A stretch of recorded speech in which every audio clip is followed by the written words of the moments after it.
They didn't notice he was dead for 4 days. The smell reached the hallway before anyone thought to knock. When the police forced open the apartment door, they found him seated upright on the sofa. No signs of struggle, no note. Just a laptop still open, and a phone with dozens of missed calls. On the screen was a paused video recording. He had pressed record, but never send.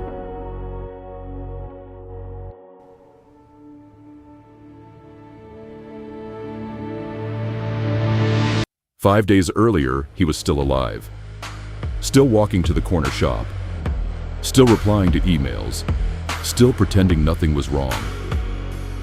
He had once been a senior systems engineer for one of the fastest-growing tech firms in Europe, a company building predictive AI surveillance software for governments. They claimed it was for safety. He knew better.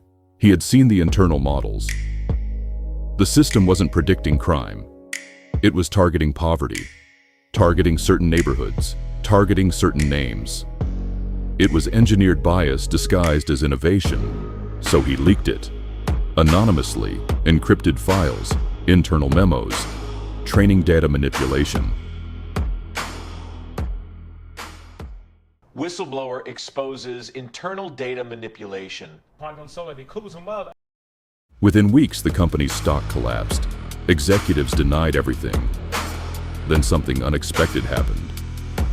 A small startup that relied on their funding folded overnight. That startup employed his younger brother, already fragile, already drowning quietly. 3 months later, his brother took his own life. No one connected the dots, except him. The world celebrated the anonymous whistleblower as a hero.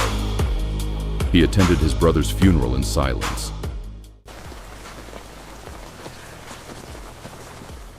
Carrying a secret that burned through him every day.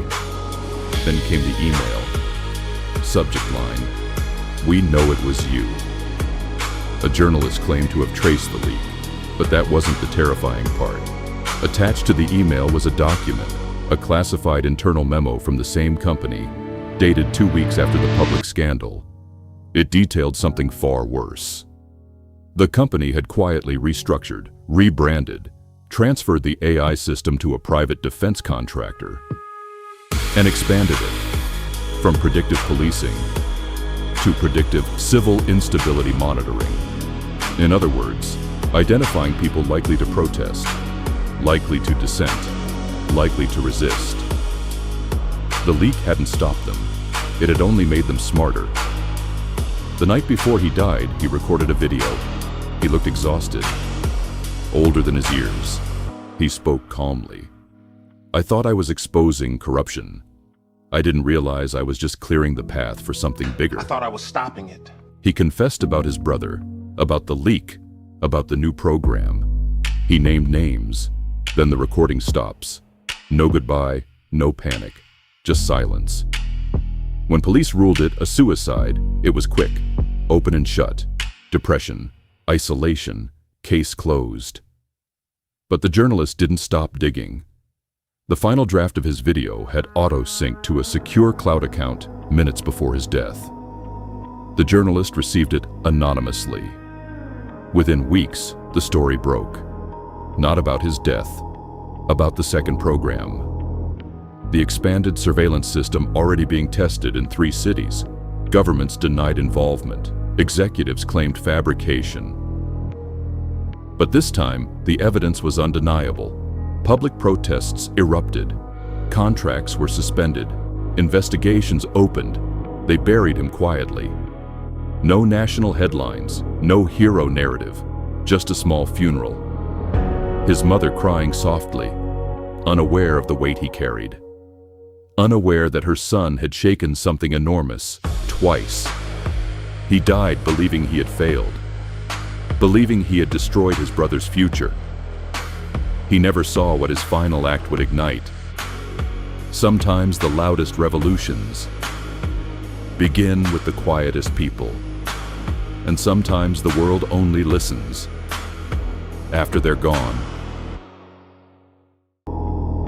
Apartment lights flicker in the dark. City hums, but it's falling apart. Neighbors think I'm just another fate, but I've been tracing shadows in this place. Screens glow blue against my skin, truth bleeding through the noise within. Every file I saved, every name I found, built a storm without a sound. They said be careful what you chase, but silence has a heavier weight. I heard the quiet leak in the wires, secrets wrapped in corporate fire. Truth don't scream, it slowly seeps through locked doors while the whole world sleeps. If I disappear tonight, no, I try to bring the light. Some truths cut too deep. That's the cost of a quiet leak. It's the cost of a quiet leak.